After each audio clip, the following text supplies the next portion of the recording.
started right on time because I have a lot of notes to cover. Jump in, hang on, do the best you can. If you miss anything, I'm going to make you go back and watch Brother John's recording of the lecture. That's what it's there for. And since we do have a lecture recording, I'm going to go very quickly, relatively speaking. So good luck. All right. This is lecture number 1, and this is the authorship, structure, and the Romans-Hebrews companion thesis.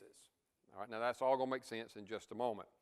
Now I want to welcome you to a course that I am very excited to share with you over the coming weeks and months.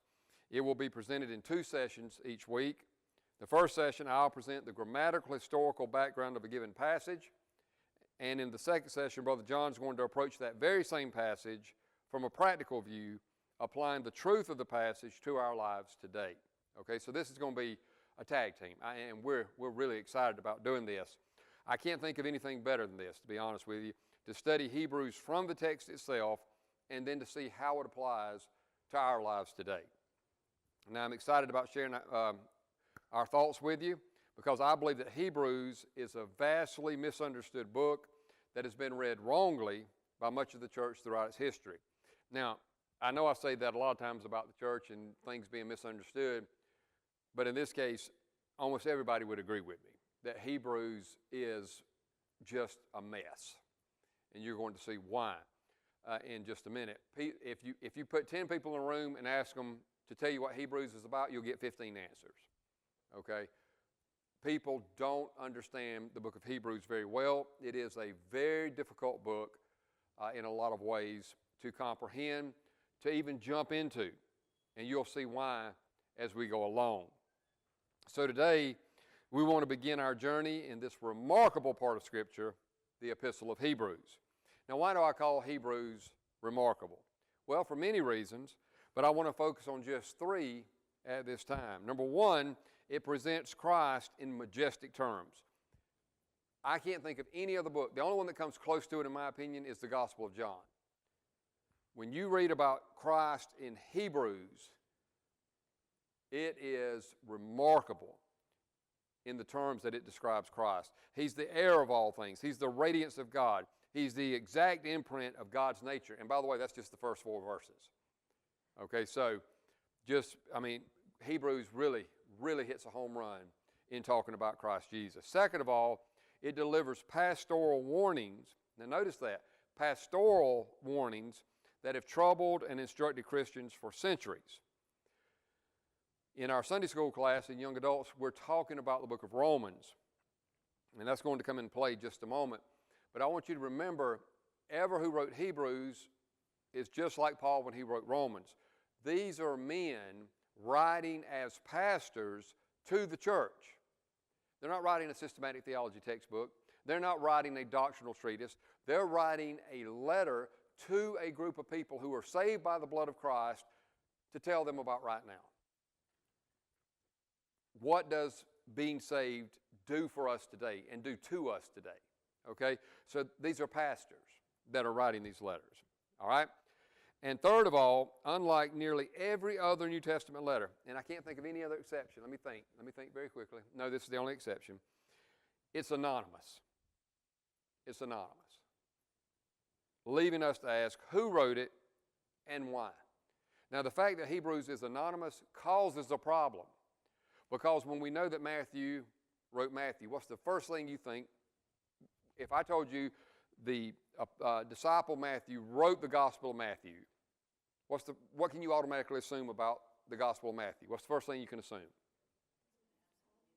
It's from Matthew's perspective, telling you about his experience with Jesus, okay? Is that what Matthew's about? Yeah, pretty much. When I tell you we got a letter written by a man that we don't know who wrote it, we don't know why he wrote it, what's the first thing you assume about the epistle? See, yeah, you already lost, right? You've already started with questions instead of answers. So it is a problem, okay? Now, today I want to explore 5 goals. I want to explore 5 goals, okay? And these 5 goals are, I think, very important. And the first thing that we want to do is survey the historical views very quickly. When I say survey, I mean like just bird's eye view. the historical views of Hebrews authorship. Who wrote Hebrews? We need to at least consider some things. Second of all, I want us to consider the case that Luke wrote it under Paul's oversight. Okay? And that is important. If Luke wrote it and Paul oversaw it, there are certain things we can assume about the book. Okay? All right, let's do our little test again. If Luke wrote it, who's Luke? Who's Luke? He's what? All right. He was said to be a Gentile doctor. Let me say this unequivocally. No Gentile wrote any book of the Bible. Because the Bible explicitly says, to the Jews were given the oracles of God. That's not just talking about the Old Testament, that's talking about the Scriptures of God. So if the Jews were given the oracles of God, Luke can't be a Gentile. Do you know why Luke's considered a Gentile? Because of his name. But Paul's got a name called Paul. What kind of name is Paul? Yes, his Gentile name. So what is Paul's actual birth name? Saul, right? That's his Jewish name. So the fact that Luke has been called a Gentile because of his name doesn't hold water any more than Paul was a Gentile because of his name, okay? So if Luke wrote it, who is Luke? He is Paul's traveling companion, and he's responsible for what? What other books? Luke and? Nope. Which one? Who? Acts, yes, Luke and Acts. Luke and Acts are actually one book in two parts. Part 1, the Gospel of Luke. Part 2, the book of Acts. Now, how do I know that? In Luke chapter 1, what does it say? I'm writing to Theophilus. Okay, he's writing a book about to Theophilus about the life of Jesus. Was Luke a disciple? Was he an eyewitness? Nope. He got saved later, and then he went back and investigated the story of Jesus. He's not an eyewitness. He's not a disciple.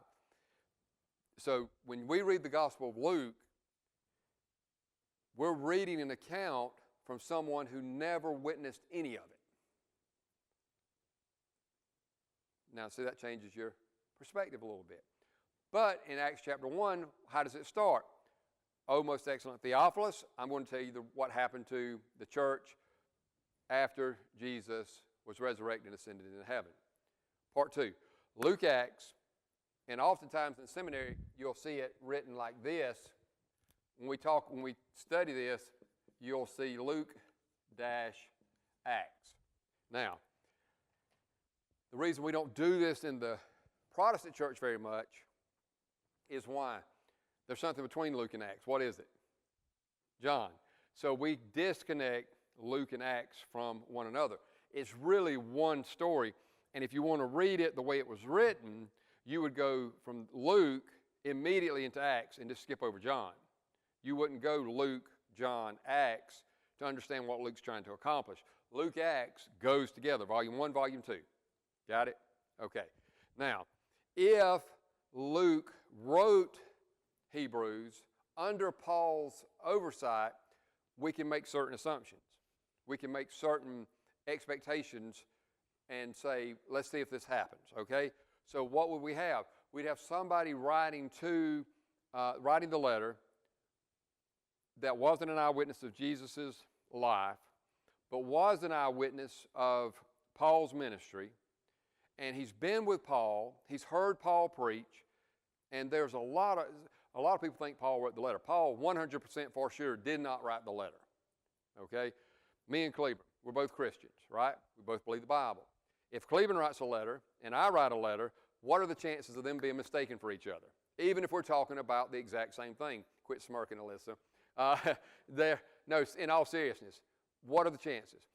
Could they both be true? Yes. Could they both be accurate? Yes. But there's no way that Cleburne and I write the same way. No way. Somebody's going to pick up Cleburne's letter and my letter and say, they're saying the same thing, but they ain't saying it the same way. Right? There's no way of mistaking them.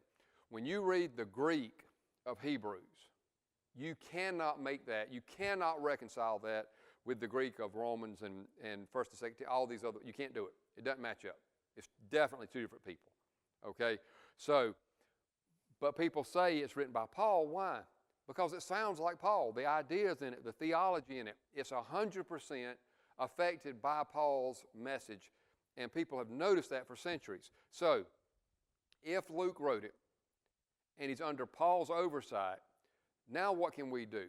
We can start looking at Hebrews, and instantly we have a whole body of literature to compare it with. Paul's letters, right? Okay, so that's important. We also can immediately connect it with Luke Acts, which is important, and we can connect it with Paul's theology, which is important. So this idea that Luke wrote it with Paul's oversight, the importance of that can't be overstated. Now, here's what we can't do. We can't assume it's true and make dogmatic statements based on that. But if we can make a case for it, when we get to certain places, we can see what effect that will have on the passage and at least consider it. So let's keep that in mind, all right? Number 3, our third goal. So first, the authorship overview. Second, consider a case for Luke and composition under Pauline authority. And 3, appreciate the literary polish and structure. Hebrews is Greek. Brother John, did you have to translate anything in Hebrews? Yeah, you know why? It's tough. When you're doing beginning Greek, Hebrews is not the passages they give you. That, if you did that to a second-year Greek student, that's just mean. Okay? I'm talking just mean for no reason. All right? Hebrews is Greek. It's very polished. It's very detailed. It's written in a very high level. Okay? So we'll appreciate that. Fourth, we're going to understand Hebrews as sermonic theology. In other words, this is theology in the form of a sermon, and that matters. And then fifth, we're going to introduce the Romans-Hebrews companion thesis. The Romans-Hebrews companion thesis. And this guides how we read both letters together. Now, very few courses that you'll sit under will even talk about the Romans-Hebrews connection. And what we're going to put forth as a proposition is that Romans and Hebrews complement one another. And if they complement one another, that means we can't read one without the other and fully understand what they're trying to do. Okay? So we're going to say they are companions. All right? Now, with this goal in mind, these 5 goals, let's move directly into our first goal, and that is the historical overview of the authorship of Hebrews. All right, Hebrews has long puzzled the church from the very beginning. It's been a thorn in the side of the church, okay? First of all, we have the Eastern Church. The Eastern Church, not Rome, think further east, middle, okay? The Eastern Church said Paul wrote it. Okay, that's what Paul wrote the book of Hebrews.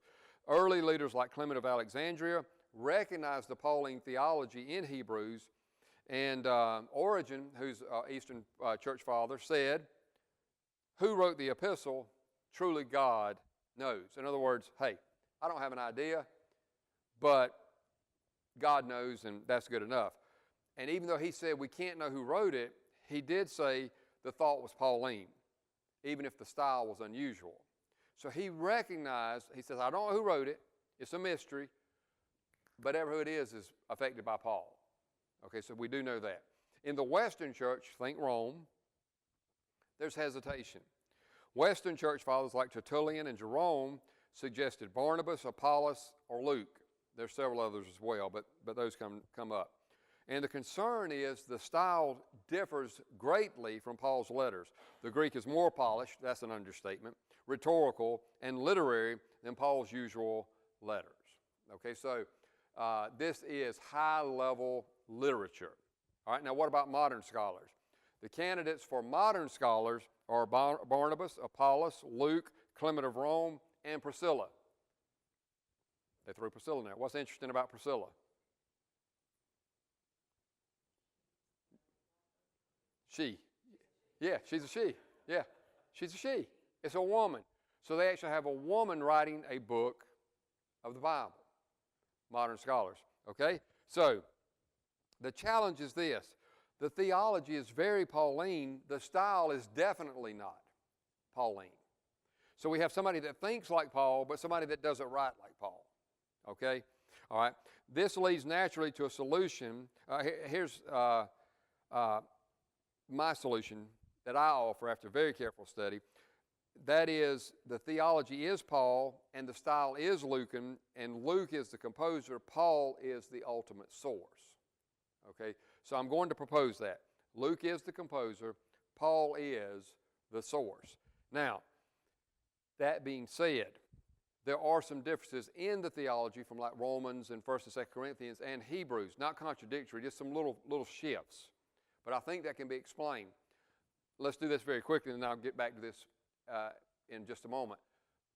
To whom was Paul usually writing? Which group, main group of people? There's two main groups of people, Jews and Gentiles. Who's Paul usually addressing? Gentiles. He's the apostle to the Gentiles. But to whom did Paul first preach when he came into a city? To the Jews. It says he always went to the synagogue first. He always preached to the Jews first. Okay? Don't miss that. Where do we find that at? In Acts. Okay? It says specifically, Paul goes into the synagogue. He preaches to the Jews. When the Jews reject it, he moves on to the Gentiles. He does that every time. All right? So, Paul had a way of speaking to Jews. Now, do I speak to, when I'm preaching, do I speak in this manner that I'm speaking right now teaching? Or is there a difference? A little bit of a difference, right? Okay. And even though my theology is pretty much the same, when I preach, what's my main emphasis? Right. I'm preaching to a mixed audience. I want people to hear how to be saved, right? When I'm teaching, do I ever mention that? How to be saved? Right. So I'm speaking to what I assume to be Christians, and not only Christians, but Christians who are interested in maturing as quickly as possible. One's a mixed crowd, don't know their spiritual condition. One is a Christian crowd, and I may mention salvation somewhere in there, but it's not my emphasis. Okay? Now, do the same thing with Paul in the synagogue. Paul is speaking to Jews as a Jew, and then he preaches to the Gentiles. What is he doing? He's speaking to Gentiles as an apostle of Jesus Christ. You say, but yeah, he's doing that to the Jews. No, not really. When he speaks to the Jews, he's starting with what they already know. He's speaking as a Jew of the Jews to the Jews. He says, I want to be all things to all people, right? So when he goes into the Jews, do you think he's going to start with the Cretan poet like he did in one of his letters to the Gentiles? He's not going to mention a Cretan poet. That's irrelevant to the Jews. They don't care. What do the Jews care about? Torah. So what does Paul preach from? He preaches from Torah. Okay? So what we have in Hebrews, there are some shifts, but I think it's easily explainable by understanding Paul is speaking to Jews as a Jew. This is, in effect, Paul's synagogue theology and message that Luke has adapted to write to the Jews, okay? So number 3, we did the historical views of authorship. Now we're going to Lucan composition under Pauline oversight. Think of Hebrews as a sermon written by Luke using Paul's teaching. Luke was Paul's companion on multiple journeys. Acts 16, Acts 20, Acts 27. Hebrews 13 mentions Timothy in the book of Hebrews, who's another key figure in Paul's inner circle. Luke had access to Pauline preaching, Pauline letters, Pauline theology, and the ability to craft polished Greek prose. This explains the theological depth of Hebrews, which is Pauline in substance, the literary elegance, which is characteristic of Luke Acts, and why the letter is anonymous. The authority rests on Christ and the Scriptures, not the human author. Now, I want you to understand something very quickly, and this was not possible. Brother John can tell you this from looking at Greek, okay? Let's do it with English very quick. Let's do it with English first. I did something a while ago when I was speaking. I caught myself doing it. I said, to whom was Paul speaking? Cleveland, do you ever say that? Okay. What's different? How do you say that same sentence? Yeah, to who or who is he speaking to, right? Put the to at the end, right? Okay. The prepositions, and there's little things in Greek syntax, like the prepositions. If you analyze it with a computer, which has only been able to be done very, very recently, and you take Hebrews and look at the syntax from a computer standpoint with the prepositions and a couple other little key things that aren't exactly directly translatable into English, Luke, Acts, and Hebrews have a fingerprint that can't be duplicated accidentally. The way we speak, we can't hide certain things. The way we write, we can't hide certain things. It would be very strange for me, for example, to write what we call simple sentences or even simple compound sentences.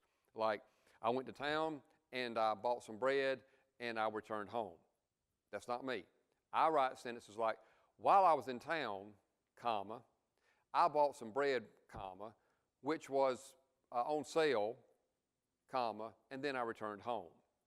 I'm going to have a lot of dependent subordinate clauses when I write. It's just my natural way of writing, okay? Because of my Greek training and Latin training and all that, I especially do that, all right? That subordination style it would be nearly impossible. You'd have to sit down and really work at it to duplicate it, just like I'd have to work to duplicate what you do. It's not that one of ours is better than the others. It's just that we're different. And Luke, Acts, when you look at the Greek syntax in a computer and you look at Hebrews in a computer, there's a lot of overlap in their fingerprints. So it is very, very interesting, all right? Now, again, we can't be dogmatic about it, but there is evidence for it. The letter is anonymous, though, because ever who wrote it, they're interested in one thing and one thing only. What? Christ. Who wrote it? Who's it about? Now you're focusing on the right thing. Okay? So with this in mind, let's consider the style of Hebrews more closely in our next point, which is point 4, the literary polish and sermonic style. Hebrews reads like a carefully structured sermon. It has alternating sections. It goes exposition, warning, exhortation. Exposition, warning, exhortation. Exposition, we're going to talk about Bible verses. Then we're going to warn based on what we looked at in those Bible verses, and then we're going to exhort, that is, urge people on, encourage people based on the exposition. So we're going to exposit some scriptures, we're going to warn some people, and then we're going to encourage some people. Does that make sense? Okay, so don't forget that pattern.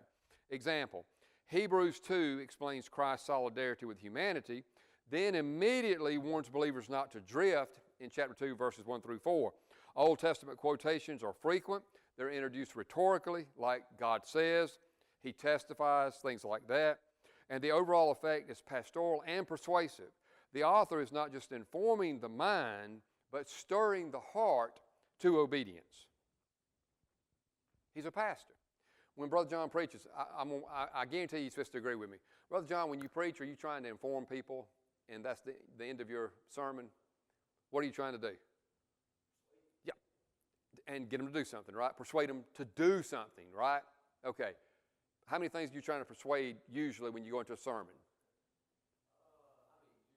One. Okay, so your sermon is built around one persuasive point. Mine too. Mine too. Every good preacher that's worth his salt has one thing he wants you to do at the end of the sermon. Okay? Now think about that. So when this pastor is writing, he's no different than Brother John and me. He's not just trying to tell them facts from the Old Testament. He's not just trying to tell them facts about Christ Jesus. He's trying to stir them, persuade them to do something. It's a sermon. Don't forget it. All right, point 5, and very quickly. The Romans-Hebrews companion thesis. The Romans-Hebrews companion thesis. And this is founded upon an Eastern/Christendom reading of Romans. All right, that's Alyssa's favorite theologian now, is Christendom. Who is Christendom? He is an early church father. We're talking 5th century, okay, way back in the 5th century. But he's important, and you'll see why as we go along, all right? Here's one thing I want you to know. He's over in the East. He's not with the Roman people. That makes a difference. Because which church affects us most today, even as Baptists? The Catholic Church. Why? Are we in the East or the West? Yeah, we're in the West, and Rome dominates, to this very moment, the West. So even if we're not Roman Catholic, the Roman Catholic theology systems have permeated our culture. They permeated it. And when we speak about something in the West, we either have to set it in their terms and then contradict it, or set it in their terms and accept it. But we can't ignore their terms. My class in Romans is learning that rapidly. For example, has anybody ever heard of tulip? Okay, what's tulip deal with? Calvinism.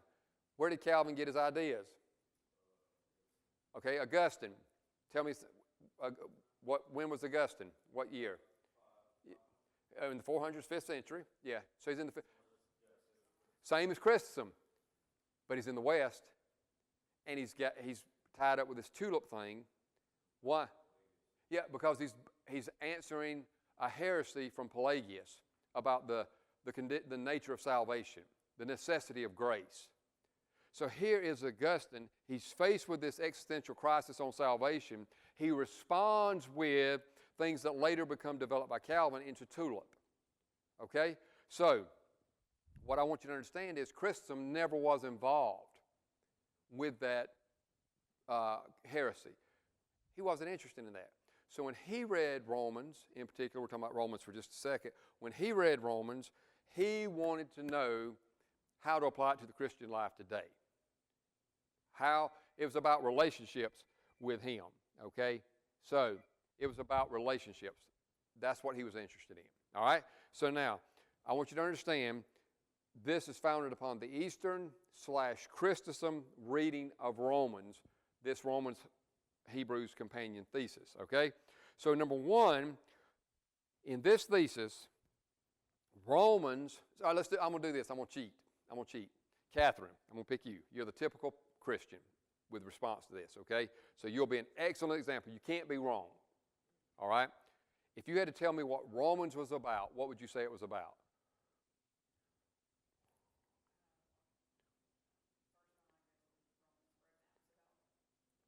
Okay. Anybody want to disagree with her? Romans is about salvation. Okay? That is a Western reading in particular. It doesn't matter whether you agree with my thesis or not, that is a fact from history. Romans is about how to be saved. Okay? Now, in this view that I'm talking about, Romans is not about how to be saved, because to whom is Romans written? Saved or lost? To save people. Do saved people need to know how to be saved? So I'm automatically going to question the validity of the Western view based on the content of that and who it's addressed to. Okay, so why would I tell you how to become a natural medicine doctor? I'm kind of wasting my time, right? Why would I tell you how to become an arborist? Look at that, I knew a fancy word. Why would I tell you how to do that? You'd look at me like, you fool. I've been cutting trees down for 15 years. I don't need any help knowing how to become an arborist. I got to share something with you don't know, right? So why do you write a book to Christians to tell them how to become a Christian? Okay, if that's true, the burden of proof lies with you. I'm thinking Paul didn't write a book on how to tell Christians to become Christians, all right? So based on this Chrysostom influence and the Eastern churches, which is just as valid as the Western, you can't throw it out and say, that's not Western Christianity. As a matter of fact, I kind of like the fact it's not Roman Catholic. That makes me a little more interested in it, because whatever the Roman Catholic Church believes in, I'm going to assume from the beginning it's wrong. Okay, I'm going to start with the assumption that whatever the Roman Catholic Church says is wrong. And then I'm going to work from that assumption. I'm not saying the East is perfect by any means, but at least it's not the Roman Catholic Church, okay? So, Romans, in this view, is about living in a right relationship with God and avoiding God's present wrath right now. That's pretty different, right? Relationship and avoiding wrath, all right? In the Eastern Church reading, especially Christendom, Romans is not primarily about legal justification. Does that ring a bell, Alyssa? Legal justification? Yes. What the Western Church says, Romans is about what? Legal declaration, right? Guilt, punishment, justification, all right? In the East, they say, that's not what it's about. They say in the East that Romans is about how do you restore a broken relationship to what God originally intended. You see the difference? One of them legal, one of them relational.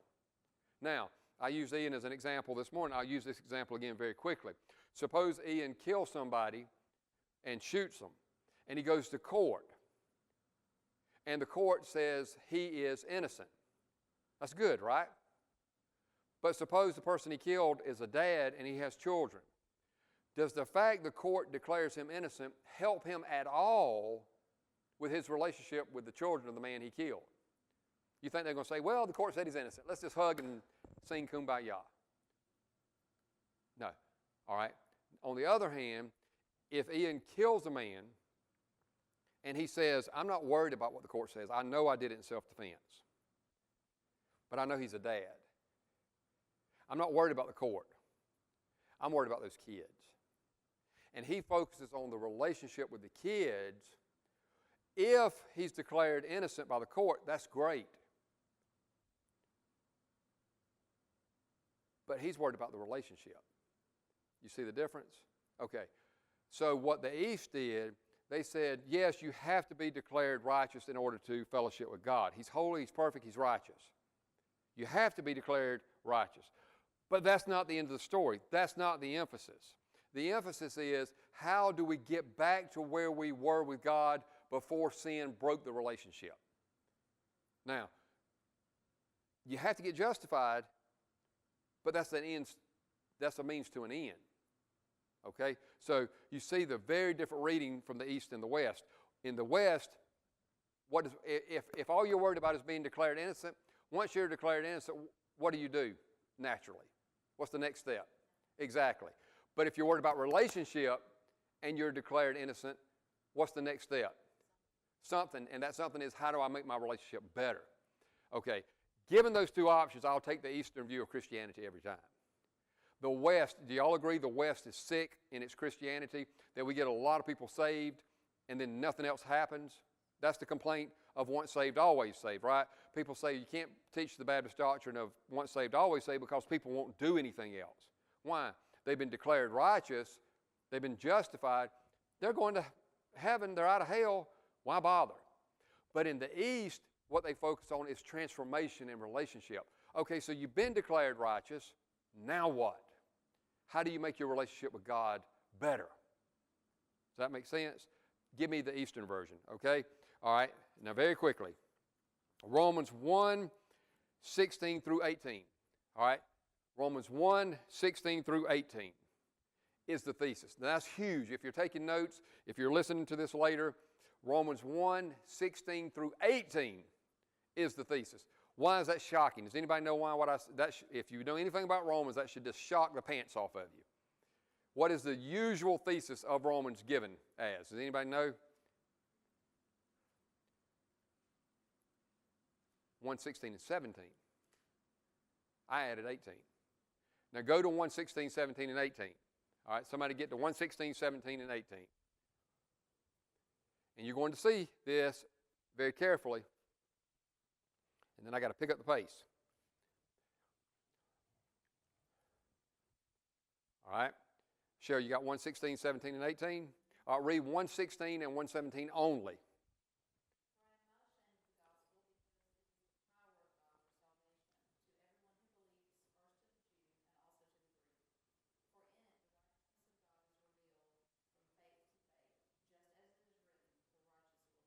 All right, now if that's the thesis, what's Romans about? Faith and what? Righteousness. So the Roman Catholic reading looks pretty good, right? But if we add verse 18, Let's add it to the thesis. Shall read it.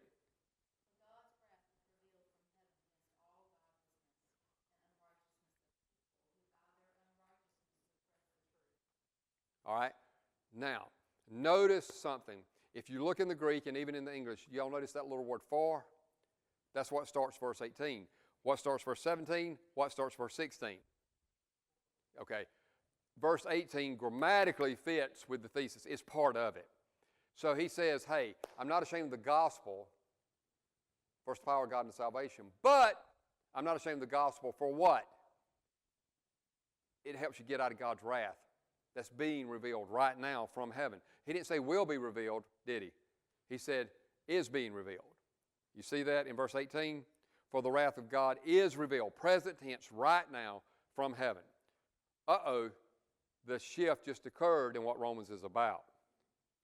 You understand? Okay, so God's wrath, the gospel is God's power for salvation, and the wrath of God is revealed against sin in the present age. God's wrath is active in the world right now, not only in the future at the final judgment. So your get out of hell free card just became a little flimsy, didn't it? Yes, you got out of hell in the future, but that's not what it's about. What you got was an identification card that's your citizenship in heaven to get your relationship right with God now. Did you get out of hell? Yes. Okay, great. But there's wrath being revealed right now. Against whom? Who's he writing to? Lost people or saved people? So who is God's wrath being revealed against? Not only lost people, but what? Peter says it. The judgment of God begins where? Does anybody know where Peter says God's judgment begins? House of God. Uh-oh, that goes along with what I'm saying, doesn't it? And we're going to find the same thing in Hebrews in just a moment. So Romans 6, 7, and 8 calls believers to obedience, spirit-led living, and active faith, all of which avoid God's present judgment. All right? Now, 2, Hebrews as companion. Hebrews addresses believers who have already responded to the gospel, helping them continue faithfully. Hebrews is about continuation. I want you to understand that, okay? Hebrews 2, 1 through 4 warns against drift. It's very similar to Romans 1, 18 through 32. Hebrews 3, 7 through 19 warns against hardness of heart. Hebrews 5, 11 through 6, 8 warns against immaturity and willful sin. And there's parallels in Romans. So, summary. Romans helps believers Romans helps believers begin rightly and avoid the present wrath. Hebrews helps believers persevere, avoiding temporal judgment and to inherit God's promises. All right? Now, with these two concepts in place, we can now search to see if Romans and Hebrews do indeed support our thesis. So let's quickly compare the contents of each letter. I'm going to call out these verses very quickly, and you'll be able to go back and watch this later. All right? Present wrath and discipline is the theme in Romans 1, 18 through 32. In Hebrews 3, 7 through 19. They overlap. Faith as active trust, Romans 4, 1 through 25, Hebrews 11. They overlap. Inheritance and reward, Romans 8, 13 through 17, Hebrews 6, 9 through 20. They overlap. Discipline as loving correction, Romans 8, 28 through 39, Hebrews 12, 4 through 11. What does Hebrews 12, 4 through 11 say? God disciplines how many children that he receives? How many? He does what? Disciplines. Every child he receives. Anybody want to be whipped by their dad?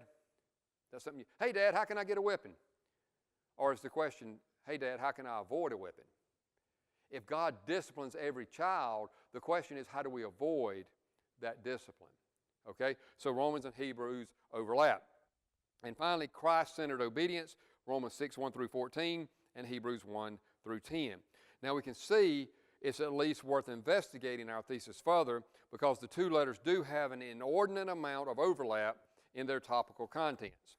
So we'll proceed until we find a need to abandon this approach from a close reading of the text. Remember, as I learned at West Point, Shell, a bad plan followed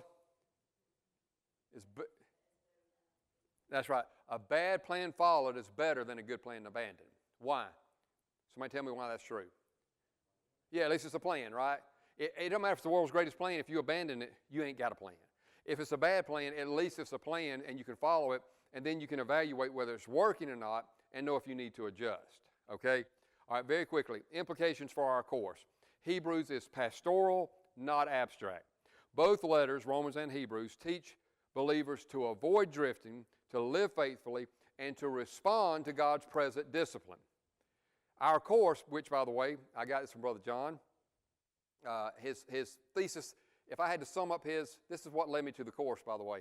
I said, what is Brother John's, if I had to give a 2-word summary of his sermons, what would I say?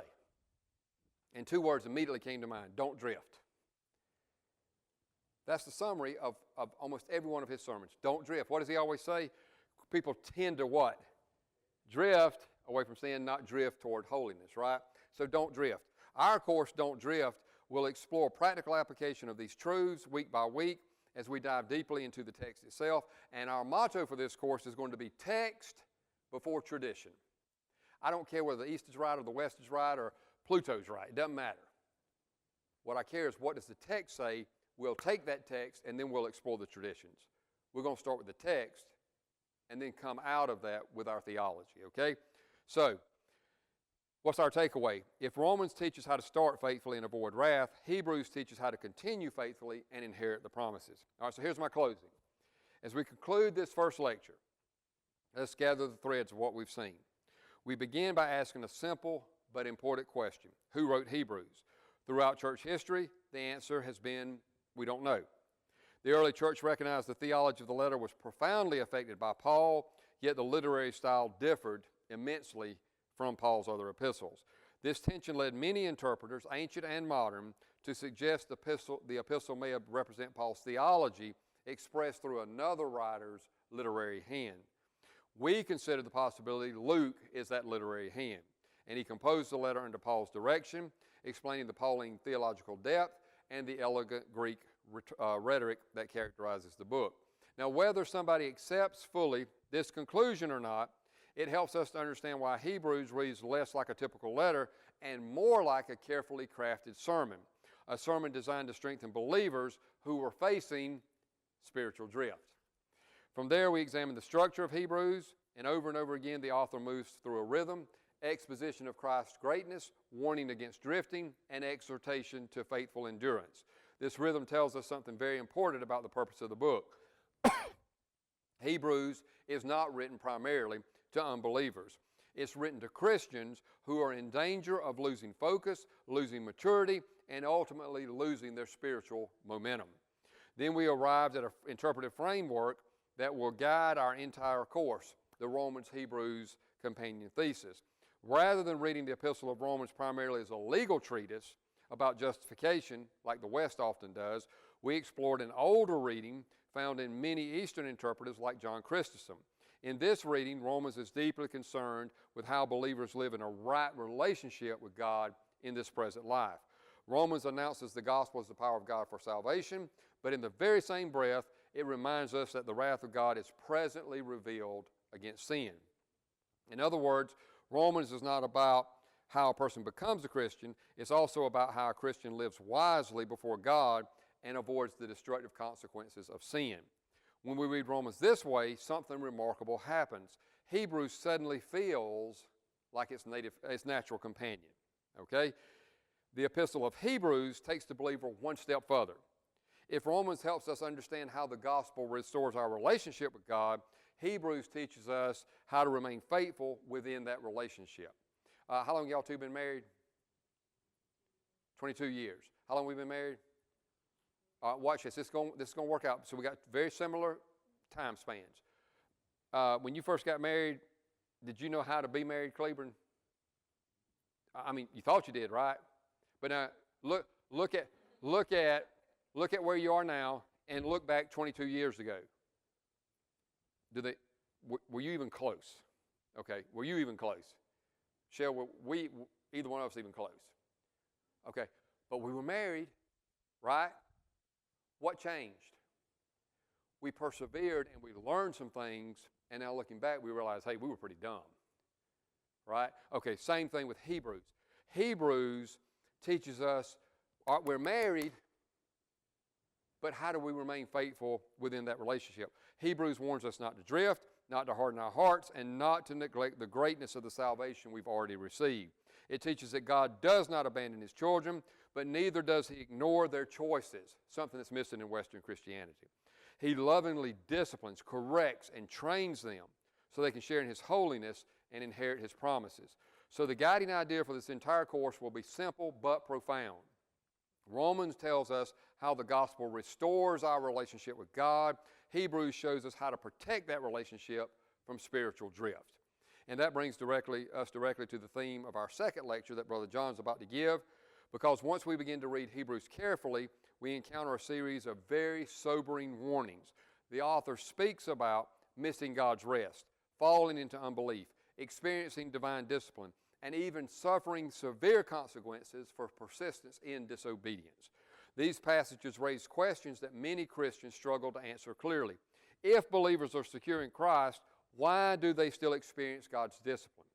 How do we distinguish between condemnation and correction? And when does hardship represent the normal trials of life? And when does it reflect God's fatherly discipline that's meant to redirect us? That's a big question, right? And perhaps most importantly for the church today, what does spiritual drift actually look like in modern Christian life? These aren't academic questions. They're pastoral. They affect how Christians interpret suffering, how churches maintain spiritual health, and how believers guard their hearts against slow, subtle compromise. This is exactly where Brother John's lecture will take us. Brother John is going to help us think through the practical and pastoral dimension of this issue in his session, which is going to be entitled, Why Christians Experience Divine Discipline. And in that lecture, he'll guide us through three important areas. Firstly, he's going to help us distinguish between condemnation and discipline, between judgment that falls upon unbelief, and the loving correction that God brings into the life of his children. Secondly, he's going to explore modern patterns of spiritual drift. And third, he's going to address the broader question of church health and vigilance. All right? In other words, if this first lecture has helped us to understand the theological framework of Hebrews, Brother John's lecture will help us to see how those truths play out in real life in the church and in the Christian life today. So as we move into the second half of tonight's session, I want you to keep one central question in mind. If drifting is the danger that Hebrews warns about, what does vigilance actually look like in the Christian life today? I mean, if he's written a whole book to tell you don't drift, don't y'all know we need to be on guard against drifting? So how do we do that? With that in mind, I want us to take a very short break, and then Brother John is going to lead us in our next lecture, Why Christians Experience Divine Discipline. That is way too much, way too fast, but you do have the video to go back and watch later. Are there any questions before we end officially this